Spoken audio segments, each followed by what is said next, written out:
Hey guys, Jerry Delier back with you here, and I thought I would throw this up for our old friend Kylo. Kylo, I know you like watching this weather stuff, and so do I, man. I just love it, and I was lucky enough on the way home to catch this little twister taking off here, this little dust devil.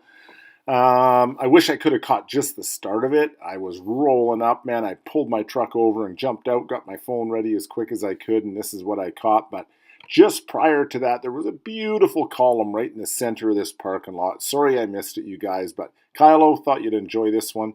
I'm going to speed it up for you once here so you can check it out in a little bit faster as well. And then cool shot of a nice heli coming into Golden here. Finishing up with heli skiing by the looks of it for the day. So yeah, you guys, I'll get this one on here in fast speed for you too. But isn't that cool? Check that thing out. It's just moving. All right, check out the rotation in this thing. Look at that. Lee side of the building sucking dust up off the side. Looks pretty cool.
So anyways, yeah, that was kind of cool, eh, guys? So anyway, if you're new to the channel and you've seen it, please subscribe, hit the bell, and all my friends out there, you guys take care. And Kylo, hope you enjoyed the video, man. And you take care too. Peace. Bye.